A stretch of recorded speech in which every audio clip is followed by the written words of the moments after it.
años 15 años. del crimen de la señora Nora Dalmaso. 15 años. 15 años de impunidad la tienen detrás de nosotros a la señora del crimen de la señora Nora Dalmaso, en el cual, en la causa, no ha pasado nada importante. Han pasado muchas cosas que no llevaron nunca a nada.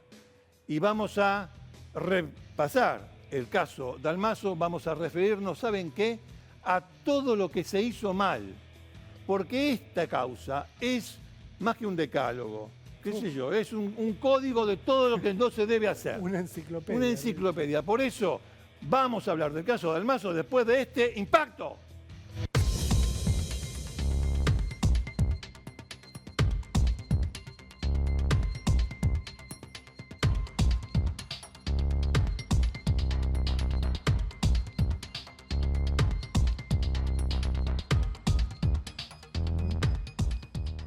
Bueno, 15 años es mucho para cualquier cosa. Uf. Es una vida. 15 años es una vida. Es lo que pasó con este caso. Hagamos un poco de memoria. Año 2006, estamos 2006. hablando de mes de noviembre, 2006. 25 al 26 de noviembre ocurre esto, Richard. Yo todavía estaba en el diario Clarín, me estaba yendo del diario Clarín. Yo todavía estaba adentro. Cumpliendo tiempo. No, porque durante un par de años yo hacía las dos cosas, bueno, tanto el canal del diario como el canal. Pero el caso lo seguimos con él y con el equipo de casos criminales de Clarín, lo seguimos allí en el diario. Apareció una mujer muerta en un...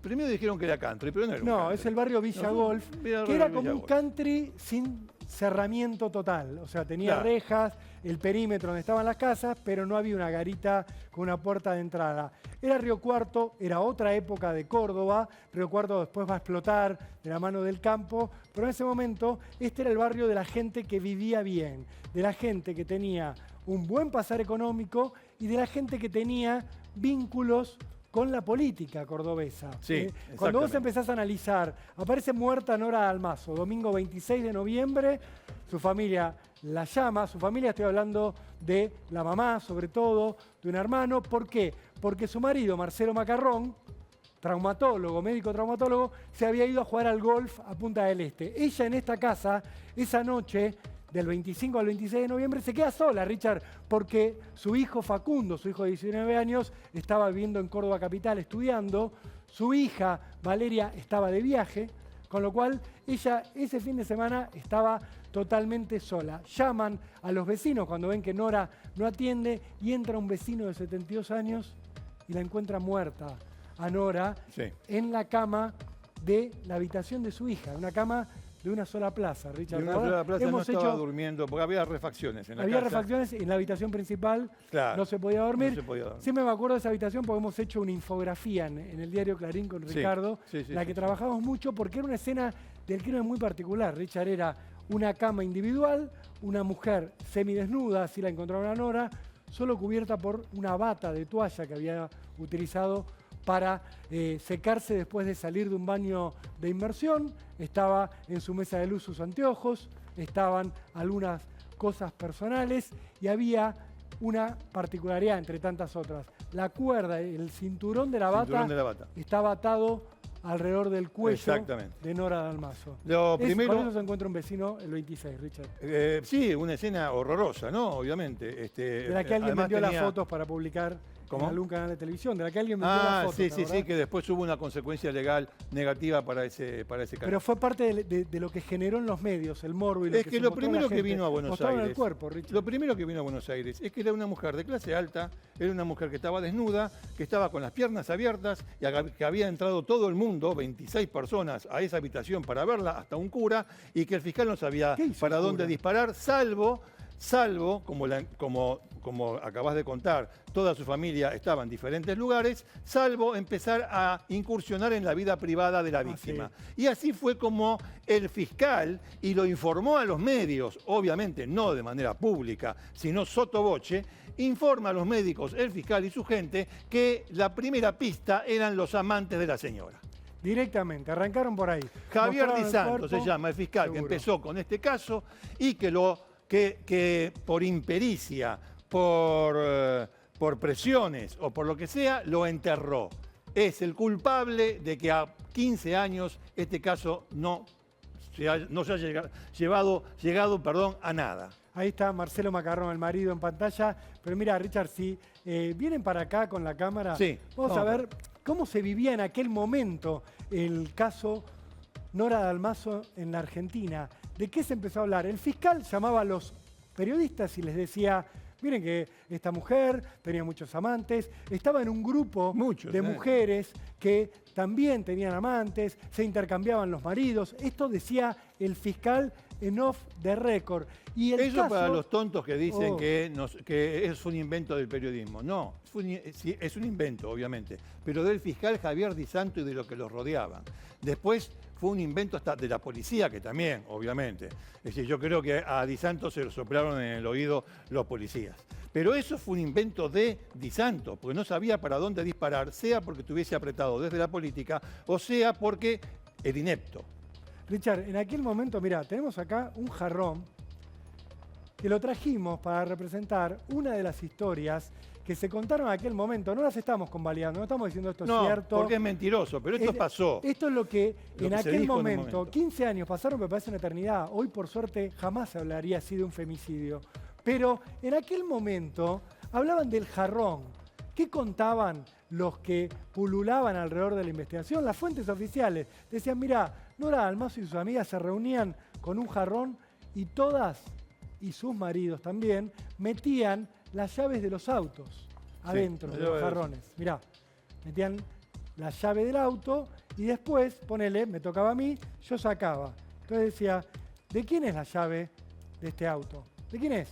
Entonces, supongamos, una mujer decía, es mío. Según la mitología que se armó alrededor de este caso, esto se ha publicado en todo tipo de medios. Entonces, a vos te toca irte a la cama con la persona propietaria de esta llave. Pasaba el siguiente y decía, a ver, un hombre. Decía, bueno, uya, este auto, el Peugeot, ¿de quién es? De fulana, que está en la reunión. Bueno, te toca irte a la cama con la dueña de este auto. Así se empezó a crear el mito alrededor de Nora Dalmaso de que ella tenía una vida disoluta y que eso de alguna manera explicaba que no se pudiera resolver el crimen. Nora Dalmaso no tenía una vida disoluta. Nora Dalmaso no tenía una vida disoluta. Esto es un invento que nació de la Fiscalía, no nació de los periodistas, nació de la Fiscalía. Con esto obviamente le dieron un impulso a la cuestión. Claro, porque lo estaba diciendo la primera fuente, la fuente más importante, aquella que investigaba el caso, que empezó a investigar a los amantes. Ahora, al verdadero amante, la señora Dalmaso tenía un amante. A esa persona no la podía investigar porque estaba en Punta del Este jugando al golf con su marido. ¿Qué hizo? Empezó a investigar a toda persona con más o menos poder que había en Río Cuarto. Entre ellas a un tipo que le decían el francés. Cuando uno nombraba el francés, se le fruncía. ¿Sabe por qué? Porque había una especie de amenaza latente de que ese tipo no había que nombrarlo. 10 años después de decir apenas el francés 10 años después, aparece y dice yo soy el francés. Declaran la causa 10 años después. Declara en la causa y se va a lo más campante. Ese es una muestra para que ustedes tengan una idea de lo pésima que fue esta investigación.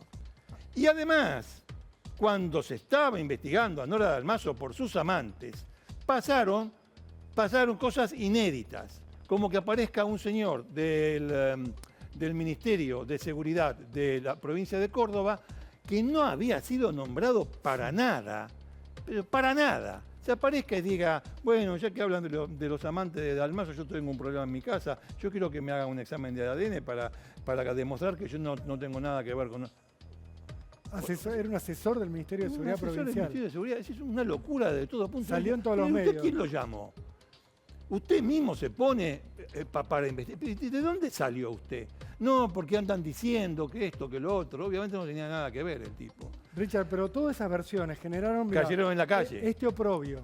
Esto lo mostramos porque era una publicación que circulaba donde se ofrecía en venta esta remera vergonzosa, digo, porque estábamos hablando de una víctima de un femicidio y todo lo que había tejido Todos se cagaban de alrededor de esto, el fiscal, para no ir a buscar a los verdaderos culpables, llevaba a que algunos insólitamente se lo tomaran a chiste, que plantearan esto. Esto, lamentablemente, es un reflejo del desastre que era esa investigación, que planteaba la vida íntima de Nora Dalmazo como una de las hipótesis del caso. Realmente, como les decía Ricardo, la única relación que tuvo Nora, que se le haya conocido por su mensaje de texto, era con un hombre que estaba en Punta del Este, con lo cual no podía haberla matado. Punto final. No había otra investigación. No había otra cosa más para concreta decir con relación a la vida de la señora, con la relación a amantes y qué sé yo, y todo eso. Eso es todo un invento, que obviamente se agrandó muchísimo más. ¿Por qué? Porque el fuego inicial, o sea, el origen de ese rumor, de ese invento, era nada menos que el fiscal. Sí. Y una sociedad que era más machista también. Y una sociedad que era todos, mucho más machista de lo que es ahora. Mucho más machista. Que era mucho más machista de lo que es ahora. Es cierto, porque esa remera no es casualidad. Sí. Esa remera es producto del pensamiento que en ese momento existía acerca de una sociedad patriarcal, etcétera, etcétera. Pero vamos a la investigación. Y porque En cualquier época, si yo estoy pensando en que hay esta señora tenía amantes, porque era en plural el asunto, y el único que yo sabía que por mensaje de texto al teléfono celular, con el cual chateaba, estaba en Punta del Este, lo que acaba de decir Rolando, esa línea de investigación se corta ahí. Se corta ahí, en lugar de andar. Nora Dalmazo, la última noche que estuvo con vida, estuvo con sus amigas. Sus amigas nunca hablaron. Yo creo que le hicieron un flaco favor al no hablar. Sí, nunca hablaron con los medios. Nunca hablaron con los medios y tampoco en la causa fueron y declararon, pero no contaron nada. Obvio. La verdad, deja mucho que desear, las amiguitas de. En algún de la momento, señora. Richard, mirá lo que te voy a mostrar, porque en algún momento hubo que meter preso a alguien, porque la historia de los supuestos amantes de Nora, la supuesta vida disipada de sus amigas, se pinchaba, se caía por su propio peso, por esto que Porque contaba era mentira. Ricardo. Entonces, tuvieron que detener a alguien, la justicia necesitaba un culpable. Sí, entonces, ¿qué hicieron? Bueno, vamos a reinterpretar la escena del crimen. La escena del crimen fue pisoteada por 26 personas, hasta hubo un cura que agarró la sábana, tocó elementos de prueba, la sábana y cubrió el cuerpo de la señora. No lo debió hacer de ninguna manera. El propio fiscal estuvo ahí, junto con todo su equipo. En la fiscalía no quedó nadie. Si iban a robar a la fiscalía, era un contento, se podían llevar todo porque no quedó nadie. Todos querían el morbo de ver a la señora de alta sociedad desnuda en la cama, con la cabeza hacia la pared, en una cama de una plaza que daba a la pared donde dormía su hija, con la cabeza hacia la pared, un pequeño golpe acá, un pequeño golpe en el codo del lado derecho. ¿Saben por qué? El estertor de la muerte. Es posible que se haya movido de manera tal que le haya quedado una pequeña hematoma en la cabeza, en vida, y también en el codo. Bueno, pero estaba la señora ahí y también se hizo un examen forense en el lugar. El examen forense en el lugar dio, según la autopsia y la reinterpretación de la autopsia, que había tenido sexo, digamos, fuerte, fogoso, si se puede decir así. Lo he dicho a lo largo de 15 años. Eso fue lo que dijeron de entrada. Tuvo por algunas marcas, señales, no muy graves, porque si hubiese habido resistencia, vencer la resistencia le hubiese dejado lesiones terribles, y no las tenía. Tenía algunas lesiones que se atribuyeron al ardor de la relación sexual. Entonces, muere de una relación sexual antes, durante o después. Eso es lo que quedó siempre ahí para Flotando. analizar. Ahora, ¿por qué tengo un perejil en la mano, Richard? Porque me estás hablando de relaciones sexuales, de situaciones íntimas, pero acá tengo un perejil en la mano. Sí. Porque esto es uno de los símbolos del caso Nora Dalmazo. Sí. ¿Qué hizo este fiscal, Javier Di Santo, cuando vio que no podía encontrar ninguna prueba concreta de que un amante había asesinado a Nora? Sacó a los amantes del medio. Chau, y se entonces había que, para llegar a agarrar a alguien, había que reinterpretar la autopsia. Había que reinterpretar la autopsia y la escena del crimen totalmente pisoteada. A ver, esto más que sexo ardiente era violación. Apa. violación con material genético dentro del cuerpo de la señora y sobre el cuerpo de la señora, en la sábana y también en el cinturón de la bata de baño. ¿Quién puede violar a una mujer de clase alta? Y un obrero. Sí, sí. Un obrero. O sea, En la- así en como la teníamos lógica el del fiscal. prejuicio del macho, del machismo, también existía el prejuicio de la clase social. Entonces, acá hay pintores, sí, Claro, acá hay estaban arreglando la pintores. habitación de Nora, habíamos dicho. Por eso ella no puede Obvio. dormir en el cuarto matrimonial Obvio. la noche del crimen. ¿Quién es? ¿Quién es la persona? A ver, pero un momentito. Entre los pintores, acá hay un señor que es el capataz, había un pintor, dos pintores, uno de los pintores es Zárate, Gastón Zárate se llamaba. Entonces se le pregunta a una de las mucamas y qué sé yo, ¿cómo? Zárate estaba pintando el balcón en el primer piso. Sí, y la señora, la habitación donde fue encontrada de la hija está en planta baja. Sí, abajo no hay nada forzado. No, debió de haber entrado por arriba. Sí. ¿Usted vio alguna vez a alguien subir? Sí, claro. Zárate se trepa por el árbol y llega al balcón. Como un mono, dijo alguna Es ágil testigo. como un mono. Sí, es ágil como un mono. Lo metieron en cana. Acá está, mirá. Un perejil. Metieron en cana al perejil para cerrar la causa alrededor de un inocente. No contaban con que Córdoba, que había empezado mofándose de la situación, riéndose insólitamente del femicidio de una mujer, decíamos, una sociedad diferente a la actual, cuando ve que la culpa se la tiraban por la cabeza a un hombre humilde, trabajador, que no tenía nada que ver, al perejil, hacen la marcha del perejilazo. El perejilazo. Llevaron todos perejil. Salen a la calle con esto, los manifestantes, a pedir la libertad de Gastón Zárate. ¿Quién resolvió este caso? Esta parte del caso, la gente, el pueblo. Lo resolvió en ellos, mostrándole en la cara a los jueces y a los fiscales y a los políticos que eran una basura. No vamos a aceptar esto. Ustedes nos quieren arreglar con cualquier cosa y no lo vamos a aceptar. Y a gente pobre, y a gente pobre. Esto generó la libertad casi inmediata de Zárate, pero no el sobreseimiento. Lo tuvieron procesado mucho tiempo. Lo tuvieron ahí. más. Mientras Pero tanto, había policías que vinieron de la ciudad de Córdoba a apretarlo a Zárate, lo llevaron a un descampado. No quiso hacer la denuncia de tortura. Sí. No vamos a decir que hubo tortura ahí, pero... Bueno, y le dijeron, hacete cargo de todo esto. Hacete cargo del crimen. O sea, lo apretaron. ¿Sabe quién les pagaba el hotel a esos policías? ¿Quién?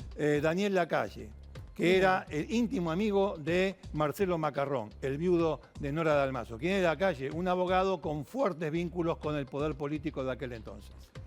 Lacalle, que llegó a decir en una conferencia, en una entrevista, le perdonamos a Nora esta última infidelidad. No dijo esta única, dijo esta última. Aparte, como si él, el abogado Daniel Lacalle, No, tuviera Lacalle, yo dije Lacalle no. tuviera que perdonar él algo. Richard, quedaron con el perejil libre, Sí. entonces tenían que volver con los análisis. Claro, Porque vos nos claro, dijiste recién cuando claro, estábamos claro. recordando el caso, Claro. que aparece en la escena del crimen sobre el cuerpo de Nora y dentro del cuerpo de Nora, pero además en la bata, en el cinturón de la bata, en las sábanas La sábana, sí. que había en la La cama sábana, donde... la sábana de abajo. Claro, donde Sí. aparecía, había rastros de semen. Con lo cual, parecía fácil la resolución, Richard. Y sí. Todos los periodistas que trabajamos en esto, de acuerdo a la charla que tuvimos con Canaletti en aquel momento, decíamos, bueno, si hay ADN, se acabó el partido. Si levantás bien las muestras. Si hay ADN, la lógica, hemos visto en la película, tenés un Lento, ADN, director. lo Si identificás, levantás bien las muestras. si identificás la muestra de ADN, ya está, se acabó el partido, acá está, ADN, es como tener el nombre, apellido, número de No, me documento estás del volviendo asesino. loco con las dos cámaras, es lo menos que te puedo decir. Dale. Richard, entonces, ¿qué dicen? Se lo vamos a mandar al CEPROCOR, al Centro de Procesamiento de Datos Genéticos de la provincia de Córdoba, pero alguno dijo, no, mandémoselo también al FBI. Vamos con el FBI, que el FBI se va a ocupar de esto y va a venir y va a resolver todo. ¿Qué salió del ADN finalmente, Richard? Porque vos decías, Mirá. si lo levantás bien. Me caigo y me levanto, mirá. Me caigo y me levanto. Si lo levantás bien, hubo una nota, varias notas dieron los tres peritos que fueron a levantar las muestras diciendo que yo había actuado perfectamente bien. Lo primero que dijo el CEPROCOR es, con lo que me mandaron no se puede determinar nada. Fue lo primero que dijo el CEPROCOR. Le dijeron, don CEPROCOR, vuelva a mirar vuelva a mirar en el microscopio, vuelva a mirar a ver si encuentra algo.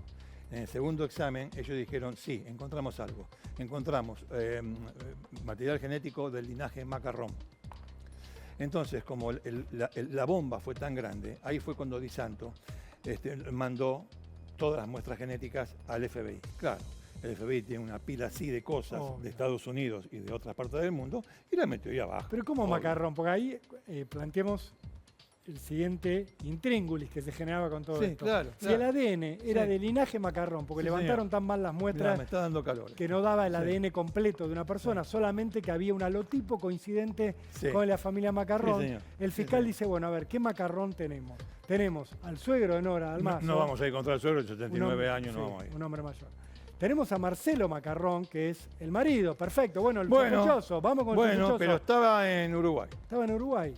Dice él que estaba en Uruguay. Está bien, pero dice él. No lo tenías en la escena del crimen. No, en principio no. Y cuando lo que podrían haber hecho en aquel momento, Richard, era, bueno, vamos a analizar en detalle los horarios de salida de la Argentina de Marcelo Macarrón en migraciones, en qué horario ingresó a Punta del Este, si volvió a salir o no antes de aquel domingo, porque el domingo, mientras en Río Cuarto encontraban el cadáver de Nora Dalmaso, Marcelo Macarrón estaba levantando el trofeo de ganador del torneo de golf del que había participado. O sea, no solo había jugado, sino que lo había ganado el tipo. Golf, y estaba fotografiado. Que en toda su vida le fue esquivo. No podía pegarle a esa pelotita, ni aunque le diesen un palo de béisbol. No le embocaba y salió campeón del torneo. Qué cosa curiosa, justo el fin de semana en que matan a su mujer. Qué cosa curiosa, todo esto. Pero vos fíjate algo, el fiscal, en lugar de tratar de dilucidar esto, de analizar esto que vos planteabas casi tragicómicamente, de este hombre que nunca ganaba nada y justo gana el torneo ese día para que le saquen la foto justo con la coartada perfecta, el fiscal, en lugar de poderse investigar eso, agarra un portarretratos como el que voy a agarrar yo ahora, como este, y dice, bueno, pará. Hay otro Macarrón. El linaje Macarrón, decíamos recién. El suegro, el papá de Marcelo, no, es muy grande.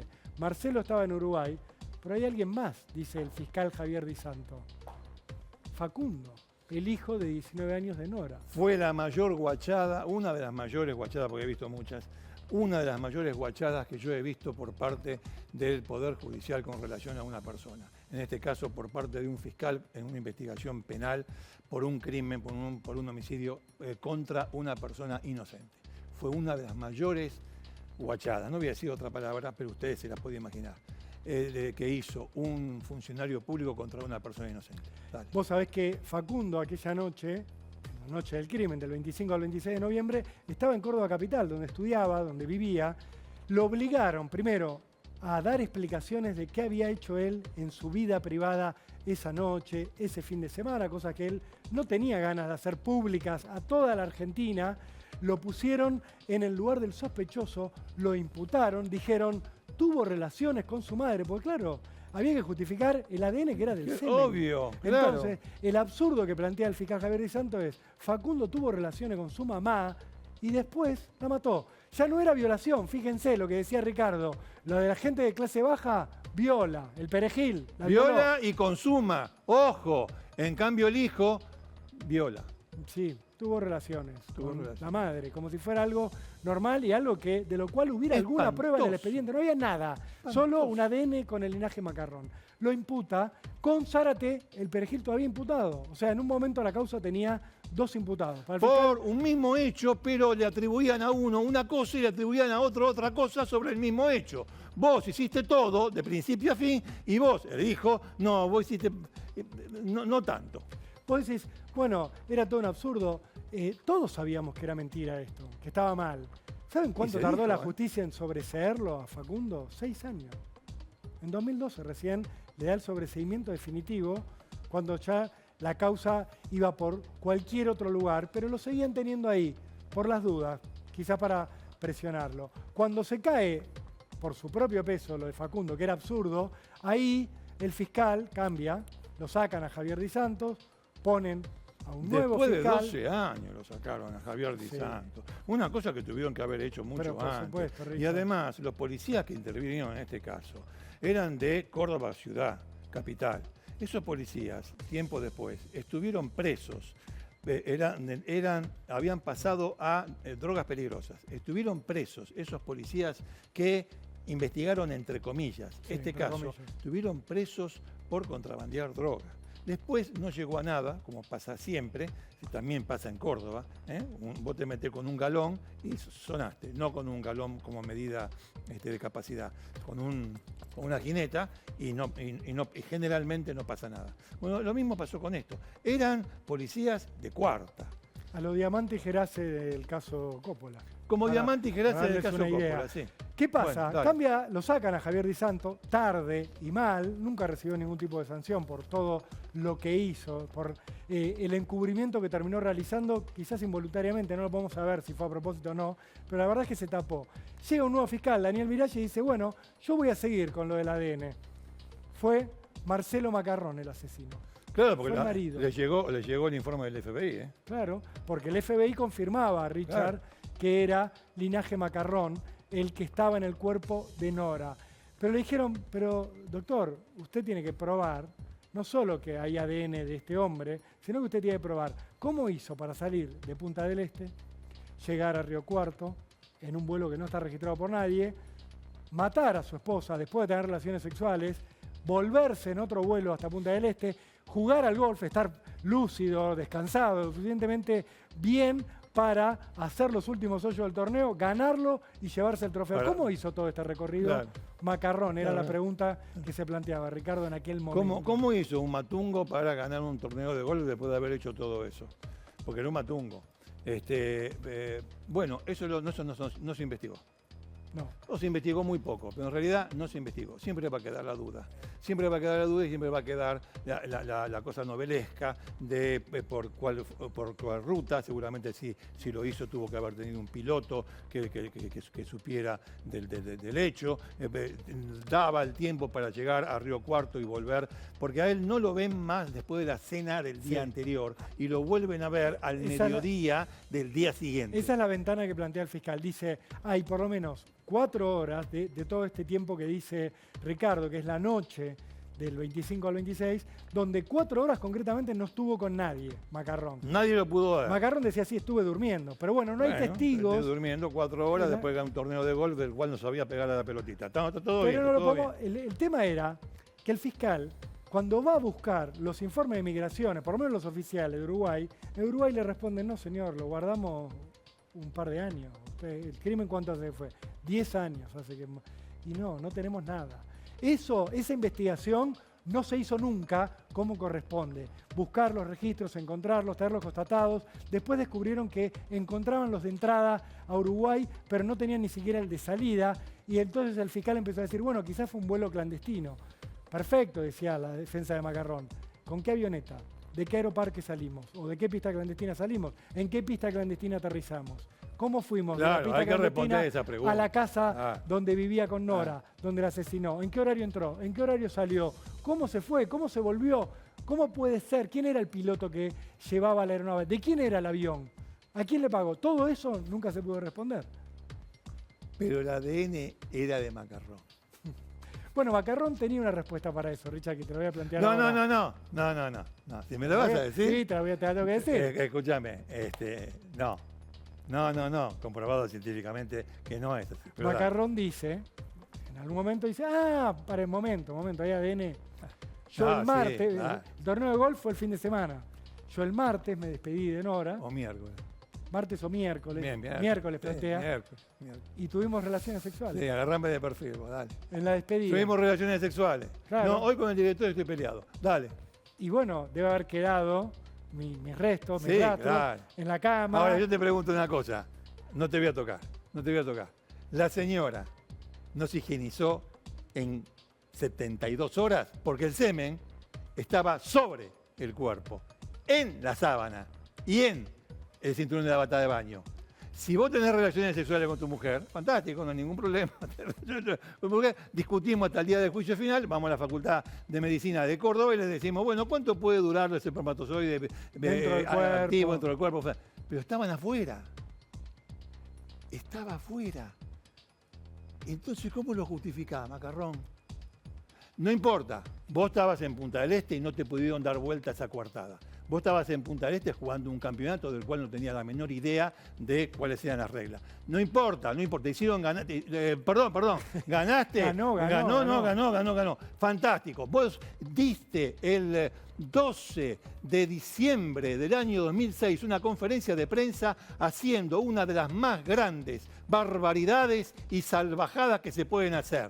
Una conferencia de prensa a un mes de la muerte de tu mujer y pusiste al lado tuyo a tus hijos de 19 y 16 años. Y ahí dijiste, le perdonamos a Nora cualquier cosa que ella haya realizado porque las cuestiones psicológicas, pero ¿cómo? ¿Las infidelidades son cuestiones psicológicas? Una conferencia de prensa vergonzosa que te pinta, porque lo primero no tiene nada que ver, de cuerpo entero. Pero zafaste, hermano. Zafaste por lo que te va a decir Rolando ahora. ¿Cómo está la causa ahora? Bueno, porque la causa ahora, después de este repaso, dirán, bueno, se cayó la hipótesis Macarrón homicida, él matando a Nora. Sí, eso se cayó. Entonces, ¿qué hicieron en Córdoba? Cambiaron de fiscal otra vez. Si no te gusta lo que piensa un fiscal, pues te ponemos a otro. Y apareció Luis Pizarro, que es el fiscal que tuvo la causa en los últimos meses, y él salió con una nueva hipótesis. Primero, descartó el ADN. Después de 15 años. Dijo, el ADN no sirve para nada. No, el ADN no. Prueba el confusa. ADN no. Ahí estaba yo diciendo. Es decir, es evidente que acá es una escena de relación sexual. Violenta, no violenta, fogosa, no fogosa. Pero es evidente. El ADN no. Dejá. No, que ADN no. Sacala, no la tomo en cuenta, la descarto. Bueno, entonces lo va a absolver a Marcelo Macarrón. No, porque Canaletti me va a criticar. Porque va a hablar del campeonato de golf. Entonces lo imputo a Marcelo Macarrón. Y está imputado ahora Marcelo Macarrón. Sí, está imputado. Pero por otro delito. Está cagando de risa, pero está imputado. Nuevo delito. Sí.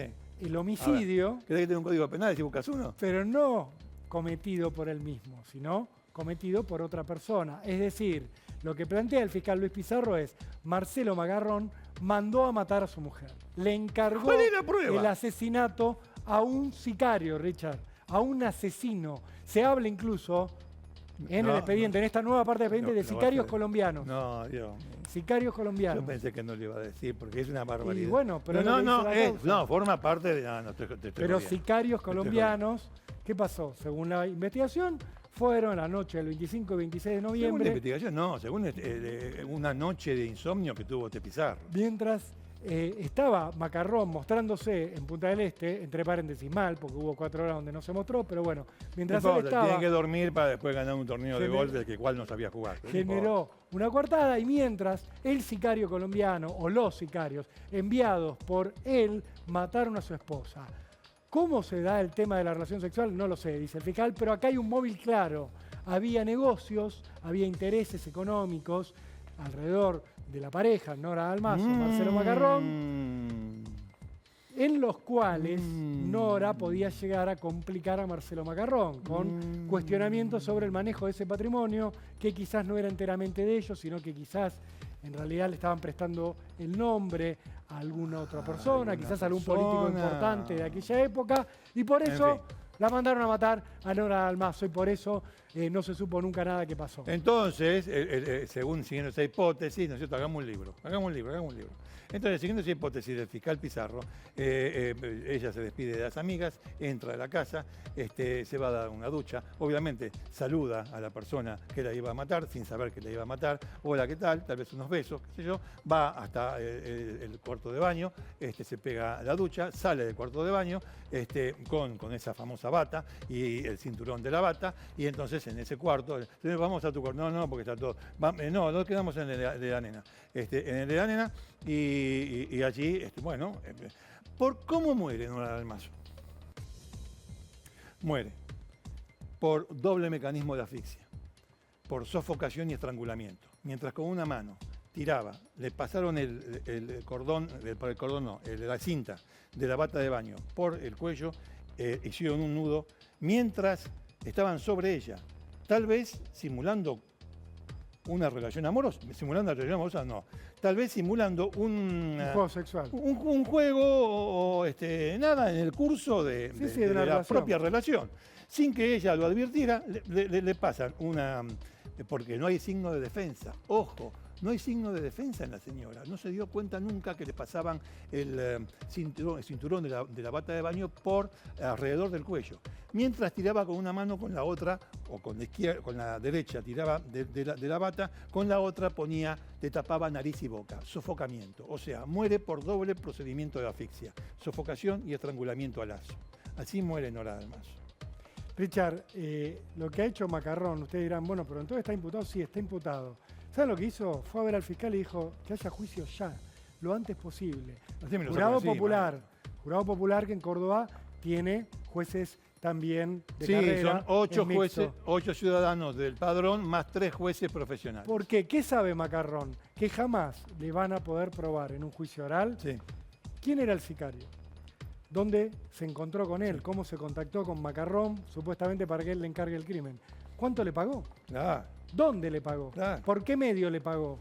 ¿Cómo escapó ese sicario de la escena del crimen? ¿Cómo llegó a la escena del crimen? ¿Cómo entró al país? ¿Cómo se fue? ¿Dónde vive? Todo eso, como es un ente, un fantasma, le posibilita a Macarrón que con esta imputación no hay otra salida más que absolverlo. Claro, sale absuelto. Otros lo hicieron, no sé si a propósito o no, supongo que no. Vamos a darle por el leal saber y entender, dentro de otros 15 años, si estamos vivos, le voy a decir que fue a propósito, pero dentro de 15 años, no ahora. No va a salir absuelto. No hay una sola prueba de eso, del planteo que hizo el fiscal. Una sola prueba. No hay nada, no hay absolutamente nada.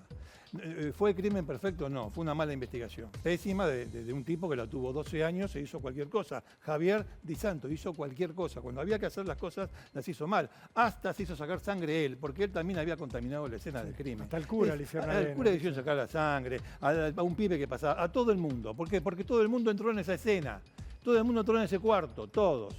Bueno, en definitiva... 15 años. 15 años de probablemente nada. La siguen llorando sus hijos, Facundo, Valentina. Eso es cierto, perdieron eso a su mamá. Eso sí. En el caso de Facundo, le destruyeron una parte, por lo menos parte de su juventud. Sí, nadie le ha pedido perdón nunca por eso, realmente. Nadie lo ha reparado. Es y nadie va a estar en condiciones de decirle alguna vez quién y por qué mató a su madre.